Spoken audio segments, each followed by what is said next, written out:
parents and teachers, welcome back to my channel. I wanted to show you what we are going to work on today with your child or your student. So the next standard is one that you can break down into many I can statements, and it's one that we work on as kindergarten teachers all year round.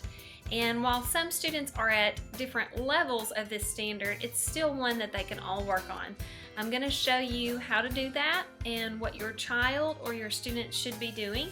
I am filming this in March, and so a lot of my students have mastered some parts of these standards, but we're still working on them.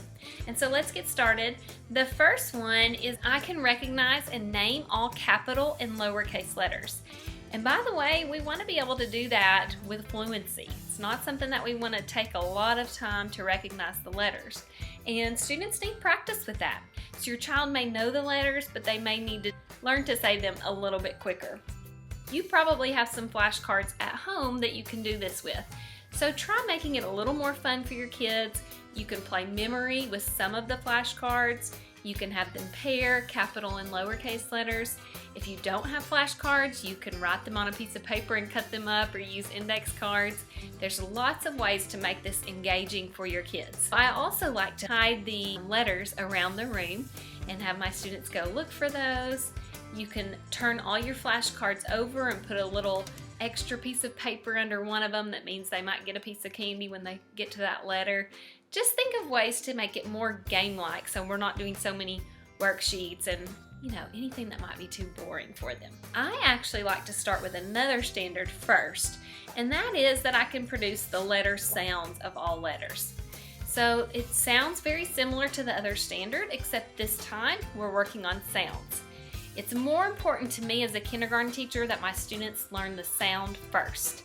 So when they see the letter B, I want them to think B, not B.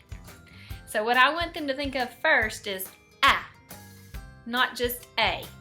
And so I think we kind of get that backwards sometimes. Make sure that's really ingrained in their minds that they know the sounds. There's so many ways to practice these, so many good YouTube videos.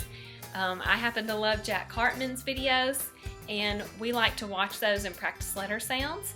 We will practice doing sign language with the sounds. Try lining up those flashcards and letting them smack the card or hit it with a fly swatter. Maybe they're throwing a ball at various flashcards.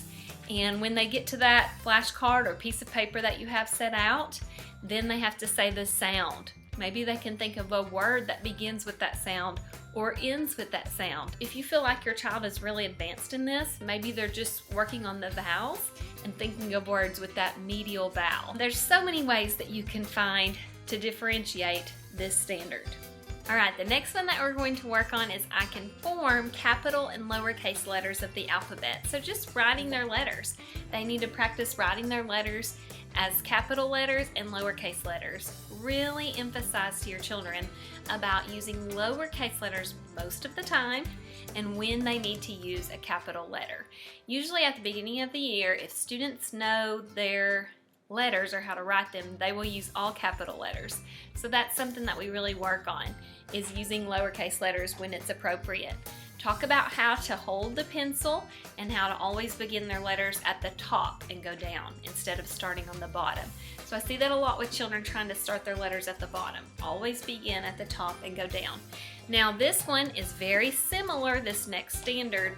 I can write the letters for most sounds. The way that it's different is that the other one is just writing the letter. This time, what if I say to a child, write the sound P or K or D. I'm just giving them a sound and asking them to write the letter. So it's a little different. These 4 standards are the ones that we're going to be working on today.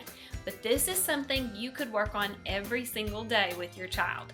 They can work on writing. Even my advanced students, usually their handwriting can get a little bit better. Even if I feel like they have a really strong knowledge of letter sounds, it's always something that they can improve upon. So I hope you're working on this with your kids, and I hope this gives you some new ideas of how to work on letters and sounds. Make sure to have your kid writing every day. They can use whiteboards, they can use a little chalkboard you have at home. Give them crayons to write their letters, markers, colored pencils. Let them use a pen. They love to use pens. A lot of times they don't get that chance at school. Let them try writing with chalk outside. There's so many fun ways to make this exciting for students. All right, don't forget to play that special video just for your kids, and I hope you guys have a fun time working on letters, letter sounds, and writing letters and letter sounds.